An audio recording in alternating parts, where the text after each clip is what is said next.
this vetting improvement when it's leaving thousands of legal workers unemployed? Why does the government call this, vetting improvement? So the vetting is a fallacy, right? Like, to be blunt, it's a fallacy. And an individual, when they apply to extend their status in the United States, is already going to go through a period of vetting, because the government is going to look at all of the information and make, in their discretion, because that's their favorite word now, is discretion, going to make in their discretion a determination as to whether or not adverse factors exist that could stop this person's eligibility for the extension. Now, an individual who comes into the United States is vetted at multiple steps, right? They're vetted when they apply for the visa at the consulate. They're vetted when they enter and are inspected by CBP. And they are vetted periodically, unbeknownst to them, through these systems that USCIS has access to. I'll give you a perfect example of that. If USCIS lacks the capacity to perform vetting processes whenever they want, why at the beginning of this year or I guess it's closer to summer, why did they kick a bunch of kids out of SEVIS? They kicked a bunch of kids out of SEVIS that weren't applying for extensions. The kids they didn't need approval for OPT or STEM OPT, but they kicked them off because they have access to systems that show if individuals have been arrested in the United States, specifically fingerprinted. So there are already vetting procedures that exist that are utilized continuously by the State Department, USCIS, and ICE as a way to vet individuals. Let's also take a step back and really look at the long-term ramifications of the implementation of this policy and the vetting. If an individual applies for an EAD renewal and the end date of their employment passes, the individual is still admissible to the United States if they've timely filed an extension, right? So by not having an EAD, this person who USCIS claims could be, I don't know, a nefarious actor, a terrorist, whatever it is they're drumming up, this person isn't forced to leave the country. So they're still here. And they'll remain here until there's an adjudication on their underlying non-immigrant status, whether or not the vetting occurs, before the EAD is issued or not. So it doesn't stop anything.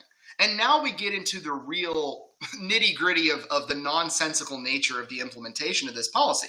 So if a person's allowed to legally remain in the United States and they are a bad actor, they want to do bad things, is the impediment to that activity their work authorization? Is the fact that they can't work going to mean that they have now been thwarted from their activities, right? They'll never be able to do anything. The case that they used, the man in Colorado who assaulted individuals who were peacefully protesting, I very much doubt that the only thing holding that man back in committing that act was whether or not he had employment authorization, right?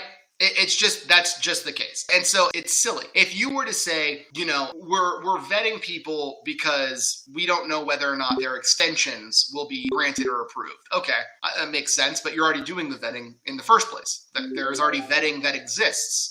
We know that. So what is this new vetting and how does anything change? The person stays here, they're still being reviewed. It just doesn't hold water, This notion that the work authorization is the missing piece and this is going to be what stops a terrorist, because that's what they're really trying to lean on, if we're all being honest.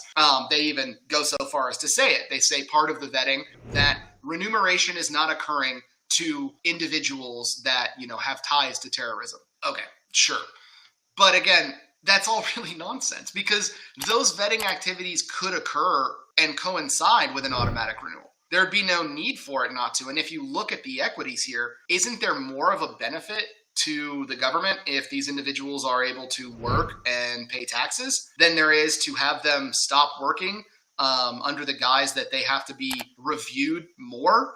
And again, you get into the vetting itself. It's, what is it? They're saying, well, we've got to run them through a system. We know that that's all automated at this point, right? We know that there's not one man who pulls someone's file out of a folder and sits down and opens it, reads every page of this person's activity in the United States, and then says, golly gee, I don't know, this guy's a bad person. That doesn't exist. It's an automated process. We know technology allows for the very quick determination of these things. In the previous litigation, I believe, and I'm not going to know the definitive number here, I apologize, it's been a couple years, but I do remember USCIS having to admit something along the lines of it takes like 12 minutes to adjudicate an H-4 EAD. So what is now added to this to create more of a hurdle, right?